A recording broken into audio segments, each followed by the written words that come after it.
Have you ever peeked inside your wallet and wondered just how much money is really on there? Ever stare at your credit card, that magical piece of plastic promising convenience and purchasing power, and wondered exactly how much money is on there? For most debit cards, the answer is clear: the current balance in your checking account.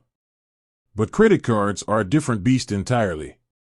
There seems like an invisible pool of money connected to that card, a constantly fluctuating number based on your spending habits and recent payments. So, let's dive into the world of credit limits and explore the Capital One Platinum card specifically. Capital One Platinum, a credit card for building a foundation. The Capital One Platinum card caters to those building or rebuilding credit. It's a stepping stone in the world of credit cards, offering a no annual fee perk to make it an attractive option for beginners. But since it's not a debit card directly linked to your bank account, the question of how much money is on there becomes a little more nuanced.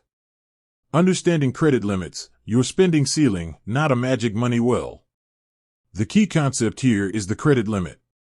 This is the maximum amount of credit a card issuer, like Capital One, extends to you. It's like a pre-approved loan limit, but instead of getting a lump sum of cash, you use your card to make purchases up to that amount. Here's the crucial part: the credit limit is not how much money is on the card. It's the spending ceiling. Think of it like the fuel gauge on your car. It tells you how much capacity you have left, not how much gas is currently in the tank.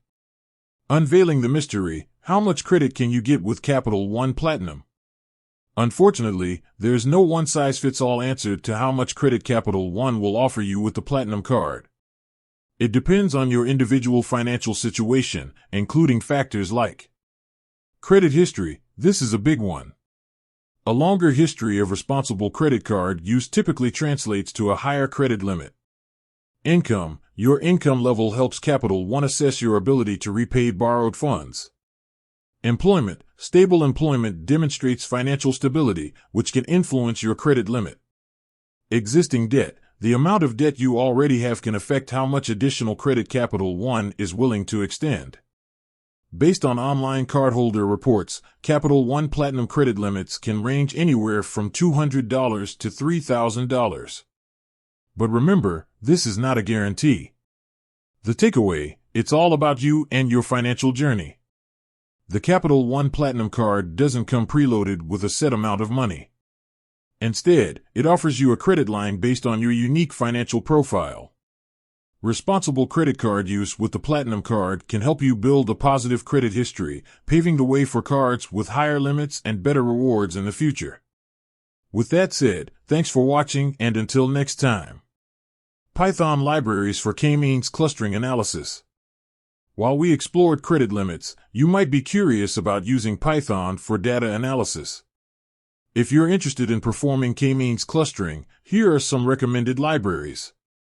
Scikit-learn. This versatile library provides a suite of machine learning tools, including k-means clustering functionality. Pandas. Often used in conjunction with Scikit-learn, Pandas helps you manipulate and analyze datasets for clustering tasks. NumPy. This numerical computing library offers efficient array and matrix operations commonly used in data science. These libraries provide a solid foundation for exploring k-means clustering in Python. Remember, venturing into data science requires ongoing learning, so happy exploring.